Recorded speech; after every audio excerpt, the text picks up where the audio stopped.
deuxième résultat auquel vous êtes confrontés, et de très loin, et je l'ai dit tout à l'heure, lorsque Richard était avec nous, mais c'est la charge de travail. Et là, je m'appuie sur Eurostat. Le Français moyen travaille 35,8 heures. Il fait quelques heures sup. 35,8. D'accord? Vous prenez les indépendants, travailleurs indépendants, mais qui sont seuls, en solo, 42 heures. Vous vous rendez compte? 35, 42. Ça fait 7 heures de travail toutes les semaines en plus. Ça veut dire 1 heure de travail en plus. Mais quand on prend les employeurs, c'est-à-dire les chefs d'entreprise, mais qui sont plus qu'à leur compte, ils ont aussi des salariés, on est rendu à 52 heures. 52 heures. 35, 52. 35, 52. Différence qui n'est pas de degré, c'est une différence de nature. Les seuls qui vous battent, je l'ai dit, ce sont les maires des petites communes, qui, en plus de leur travail, consacrent 35 heures en moyenne et plus 27 heures à la mairie, 62 heures. C'est le record absolu. Alors, le travail, c'est la santé. Eh bien oui, ça a été démontré. Les taux de mortalité et de morbidité les plus élevés, ce ne sont pas les ouvriers non qualifiés, non, ce sont les chômeurs de longue durée. Le travail, c'est bon pour la santé. Oui, mais, je rajoute, jusqu'à un certain point. C'est-à-dire, il faut imaginer une courbe en cloche. Hein, je travaille 7 heures par jour, 8 heures par jour, 9 heures par jour, et ma santé est de mieux en mieux.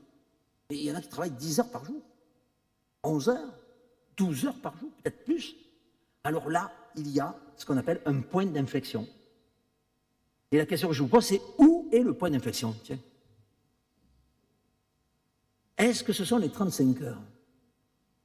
Et en fait, je n'ai pas eu de réponse, parce qu'il n'y a pas de réponse. Parce qu'on est tous très inégaux par rapport à ça. Vous avez des hommes et des femmes, le lundi matin à 10 heures, ils sont déjà fatigués. Non, ne riez pas, j'en croise à la fac. Voilà. Comment tu vas? Comme un lundi. Vous savez? Vous en connaissez pas des gens comme ça? Comment tu vas? Comme un lundi. Et puis, vous avez des hommes et des femmes qui travaillent 60 heures par semaine. Ils sont frais comme des gardons. On est inégaux par rapport à la charge de travail. Mais par contre, autre message que je voudrais faire passer, c'est qui que nous soyons, tous.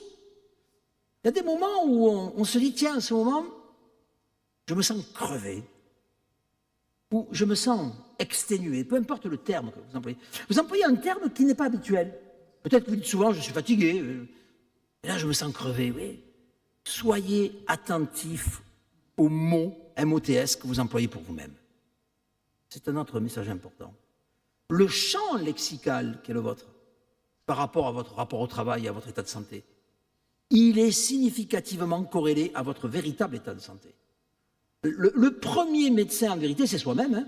Pour dire c'est subjectif. Oui, mais votre subjectivité, elle ne vous trompe pas. Hein. Et vous ne vous sentez pas bien. Vous êtes crevé.